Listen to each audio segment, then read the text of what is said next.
Good afternoon, everybody. It's Jaeger262, and welcome back to the channel. As you can see in front of you, I have finished the Airfix 1/72nd scale North American P-51D Mustang with the chrome outclad paint. Again, I know in my previous video I already said this, but this is a good finish. I appreciate how it looks much better than the Vallejo colors. Let me get a second light source on it so you can see just how shiny it is. There's no top coat on this, and that's because even though they do make their own aqua gloss, I couldn't actually find any to pick up, and I also heard that it diminishes the chrome effect just a little bit. And I was looking at some other groups. Most people that use outclad chrome are auto modelers. It's not actually a, I guess, field of model kits that I build. But I defer to their judgment since they use it a lot, and I heard that it's better just not to coat any, which is what makes these washes, especially the one on this decal here, so hard to do. Because while outclad doesn't really rub off, it does react kind of weird to, oh, sorry, got the lamp in the way. It reacts weird to acrylic washes and water, and it can rub off a little bit. And so I tried to keep weathering on this kit to a minimum. Now, like I said, this is the first aircraft I've built in about a decade. So it's been a really long time, and there are a couple of mistakes. I'm going to show you guys those mistakes just for any other aircraft modelers out there who are new to it. Just to let you know that on the shelf, this thing looks pretty decent, and it's a good kit. Airfix actually surprised me given the lack of detail on their Lancaster model, which I will be building next. I'll be doing a video on that, so check that out, or at least watch out for it. But this was a really faithful representation of the North American P-51 Mustang, and I really liked it. Now, this is minimal painting, detail painting that is, because like I said, I don't have all my paints here. They're back home.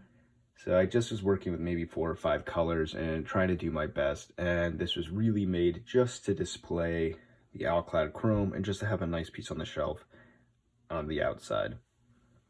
And so first mistakes here is a pretty common with aircraft models, and my least favorite part of aircraft modeling, and that is, if the camera can pick it up, the cloudy glass. Now, I was using Tamiya's extra thin cement. You should use like a clear cement or white glue, which is what I use to do the actual bubble canopy.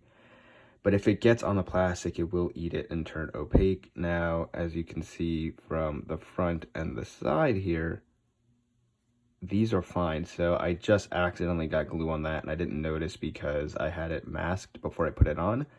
And as a result, you can see that that pylon there is actually not painted. And the reason I didn't touch that up is because it would just be clear blue. I used Tamiya's clear blue to do the candy coat on the nose, which I think came out really nice. But it would just be a clear blue line there without the metallic undercoat. And so that's a pretty huge mistake on this kit that is readily noticeable. The next one is I experimented with a couple of different gloss black paints. And even though my camera is not picking it up, the coats on the propellers are pretty uneven just as a result of that. I couldn't find one that I really liked. And that was unfortunate, but it looks good from a distance. Now, like I said, you can see the thumbprint on that landing gear and just a rough undercoat from trying to sand away the almost 5 layers of paint I had before I started applying my own gloss black and outclad, so you can see all through here. And the decals are where it really picks up, is just all the bumps there. Doesn't really look that good. And as you can see on the tail where the metal looks darker and it looks like I actually overwashed and didn't clean it properly, that is what happened and also not what happened. I did clean the wash properly, but where it looks faded and like the wash spilled over, that's actually faded paint. So that's black from the undercoat coming through, not because I did the wash improperly. That's also why on this wing the washes are so heavy, because I tried to avoid that by not really cleaning them up because I got afraid that it would just rub everything off. So there's that. On this wing, though, that wasn't the case, and it looks just fine. Now, what was I going to say? Oh, yeah. Because it's acrylic, yeah, I just cleaned that line up there just a little bit because that one really didn't need to be there. Flip it over. I didn't do anything on this bottom side because I figured you're not going to see it when it's on the actual shelf, and I really wanted to keep the pristine chrome just to see. So I didn't weather the ejection ports, landing gear, didn't do any panel lines, and you don't really have to with Alclad. Like, the panel lines are pretty much nicely picked out with it unweathered, and so I just left that and the nose unweathered as well. On the bottom, the landing gear bay is just thinned out Citadel's Death Guard green, I think. Not really a great paint to brush, so that's a little bit shoddy there. And then this huge thing here is not a thumbprint. I have no idea what that is. It was something from the undercoat, some swirl appeared, and no matter how many times I tried to sand that down, which I did, I just couldn't get rid of it. So it's just a weird swirl on the bottom. But yeah, that's pretty much the whole kit. It fits about in the palm of my hand. And from a distance, even with the decals not being, well, actually these decals are really good. Airfix makes really thick decals, which is why they pick out those details, or I shouldn't say details, pick out those mistakes so easily, but don't really fit in the panel lines that well. But other than that, it looks okay. For what I was trying to do and for not being a subject I'm completely familiar with anymore, because I don't really build planes, but I'm starting to get back into it, I think it looks okay, even with minimal weathering and even with all the problems of the undercoat.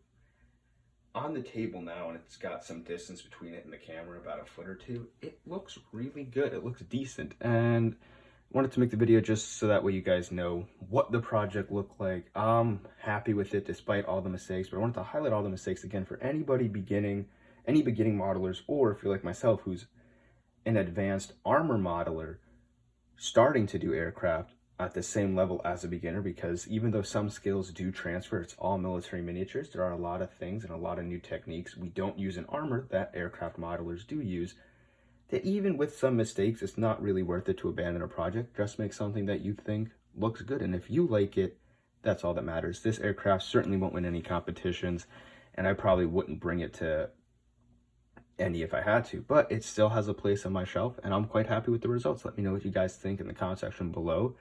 And I hope that any of the armor modelers that watch my channel will go out and try to make aircraft, or vice versa, any aircraft modelers who see this will maybe try and build an armor kit.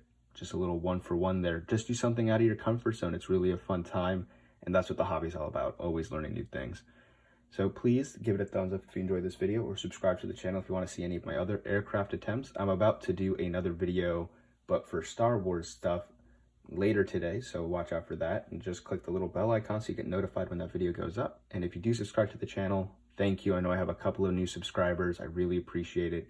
It goes a long way to showing support for the channel and actually supporting the channel as well, because it lets me know that people are watching and are interested in this content. That'll be it for this video. I hope you enjoyed the project and you think that my P-51 looks at least decent. So thank you so much for watching, and I will see you next time.